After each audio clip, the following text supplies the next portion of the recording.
Hello students, it is your sixth video of the lesson The Best Christmas Present in the World. तो student fifth video में आपने देखा कि वो address पूछते पूछते वो नर्सिंग होम तक पहुंच जाता है मिसिस मैकफरसन के। कौन? जो राइटर है वो वहां पे पहुंच जाता है और वहां पे मैट्रन से मिलता है, वार्डन से मिलता है। वार्डन उसको सारी बातें बताती हैं और मिसिस मैकफरसन के पास तक वार्डन ले जाती है। ठीक है, अब नेक्स्ट पैराग्राफ में देखिए आप। The old lady was sitting in a wheelchair, her hands folded in her lap.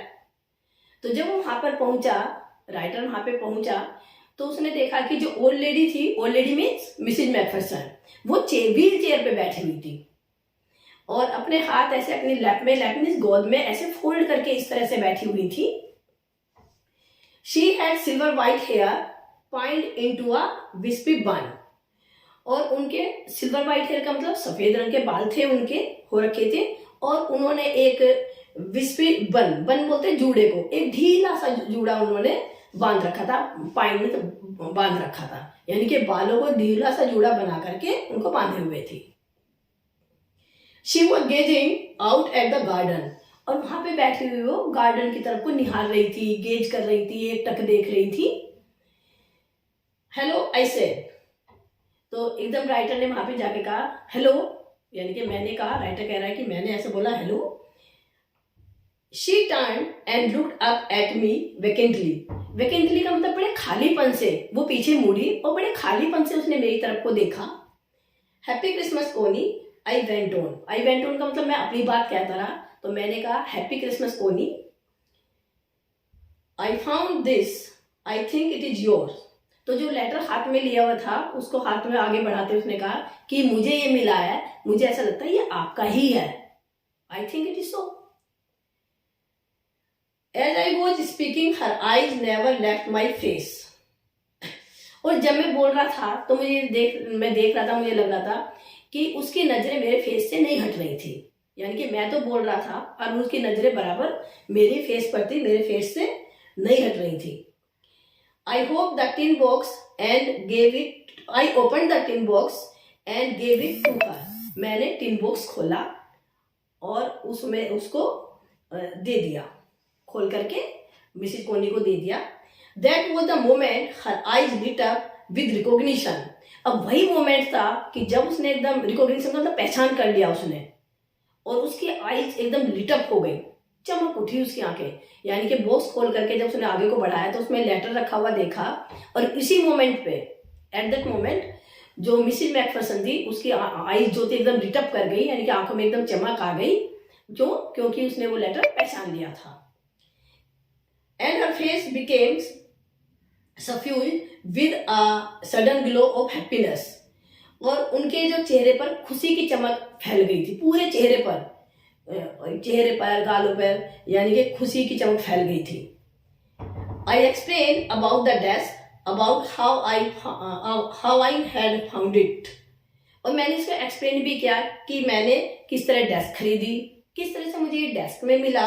But I don't think she was listening, लेकिन मुझे ऐसा नहीं लगा कि वो सुन रही है, कि वो मेरी बात सुन रही है, ऐसा मुझे नहीं लगा, क्योंकि वो तो बराबर मेरे फेस को और लेटर को देख रही थी। For a while she said nothing.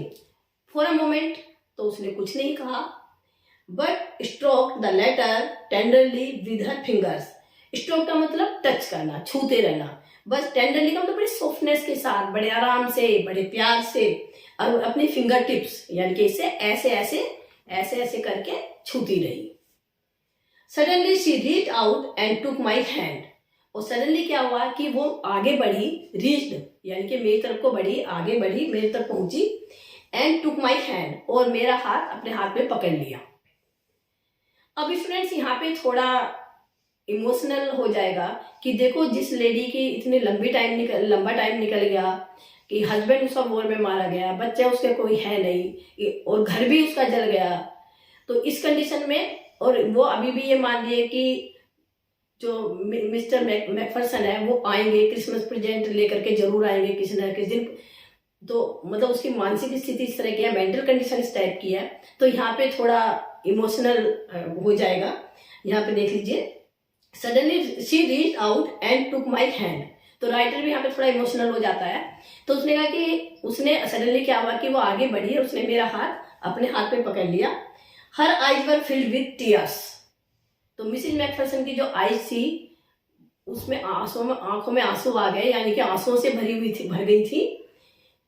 You told me you would come home by Christmas dearest. कि डियर तुमने मुझसे कहा था कि क्रिसमस तक मैं घर आ जाऊंगा, वापस आ जाऊंगा। शी सेड, उसने कहा, and here you are the best Christmas present in the world. और तुम आ गए, यही बेस्ट क्रिसमस प्रेजेंट है, वर्ल्ड का बेस्ट क्रिसमस प्रेजेंट है ये, कि तुमने कहा था कि मैं क्रिसमस तक वापस आ जाऊंगा, तुम आ गए। हियर यू आर, तुम आ गए, तुम यहाँ हो। Come closer Jim dear sit down. तो उसने कहा, जिम डियर मेरे पास को आओ, आराम से बैठ जाओ, मेरे नजदीक को बैठ जाओ। I sat down beside her and she kissed my cheeks. तो राइटर कह रहा है कि मैं उसके पास बैठ गया। राइटर कुछ समझ में नहीं आ रहा था कि मैं क्या एक्सप्लेन करूं, क्या नहीं कहूं।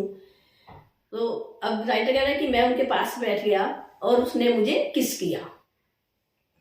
आई read your letter so often Jim every day. तो फिर वो अपनी बातें बताने लगी, क्योंकि राइटर की तो सुन नहीं रही थी, अपनी बातें बताने लगी कि मैं तुम्हारा लेटर हर बार पढ़ती थी, और पता नहीं कितनी बार पढ़ती थी, हर दिन एवरी डे पढ़ती थी। I wanted to hear your voice in my head. मैं तुम्हारी आवाज सुनना चाहती थी, यानी कि मुझे अच्छा लगता था, मैं तुम्हारी आवाज सुनना चाहती थी, अपने दिमाग से आवाज सुनना चाहती थी। It always made me feel you were with me. और इससे मुझे ये फील होता था कि तुम मेरे साथ हो, अपने माइंड से, यानी कि तुम्हारी जो साउंड आती थी यादों में, इस तरह से मैं सुनती थी, और इससे मुझे फील होता था कि तुम मेरे साथ हो। एंड नाउ यू आर, और अब देखो तुम मेरे साथ हो। Now you are back, you can read it to me yourself. और जब तुम वापस आई गए तो ये लेटर तुम ही पढ़ दो मेरे लिए। Would you do that for me. क्या तुम मेरे लिए ऐसा कर दोगे, यानी कि इस लेटर को आप मेरे लिए पढ़ दोगे। जिम डियर आप ही पढ़ दो इसको, क्या आप पढ़ दोगे मेरे लिए। I just want to hear your voice again. मैं केवल आपकी वॉइस सुनना चाहती हूँ, दोबारा से आवाज सुनना चाहती हूँ, आपकी वॉइस दोबारा से सुनना चाहती हूँ। I would love that so much. और मुझे बहुत अच्छा लगेगा, यानी कि जब तुम अपनी आवाज में पढ़ोगे इस लेटर को तो मुझे बहुत अच्छा लगेगा। And then perhaps I will have some tea. तो उसने कहा कि हाँ पहले आप लेटर पढ़ दो, फिर हम क्या करेंगे, साथ साथ चाय पिएंगे। किसने कहा, मिसेस मैकफरसन ने। I have made you a nice Christmas cake marzipan all around. तो उसने कहा कि मैंने आपके लिए बहुत नाइस केक बनाया है, और उसके पास बहुत अच्छा मार्जिपन लगाया है। मार्जिपन मीन्स जो केक के ऊपर चारों तरफ की कवरिंग होती है ना, जो स्वीट की कवरिंग होती है आइस की, वैसे तो उसको मार्जिपन बोलते हैं। आई नो, यानी कि कैसे जैसे डेकोरेट करते हैं उसको चारों तरफ से, उसको। I know how much you love marzipan. तो कह रही है ये Mrs McPherson, I know how much you have marzipan, कि मुझे मालूम है कि आप मार्जिपन कितना लाइक करते हो, मार्जिपन आपको कितना पसंद है, मुझे मालूम है, इसलिए मैंने आपके लिए केक बनाया, बहुत नाइस मार्जिपन लगाया इसमें। तो इस तरह से वो राइटर को, यहाँ पे क्या है कि राइटर को वो अपना हस्बैंड मान लेती है, क्योंकि एज उसकी इतनी हो गई है, वो इतना भी डिफ्रेंशिएट नहीं कर पाती है कि एक यंग एज का है और तुम्हारी कितनी एज है। वो उसको वही एज याद आ रहती है अपने हस्बैंड की जो उस टाइम की थी, तो वो ये भी डिफ्रेंशिएट नहीं कर पाती है एज का भी, और उसे यही लगता है लेटर को देखते ही कि जो जिम मैकफरसन है वो वापस आ गए हैं और उनको वो अपना हस्बैंड मान लेती है। Okay students, I think it is clear to you. यहाँ पे आपका चैप्टर कंप्लीट हो जाता है। Thank you very much.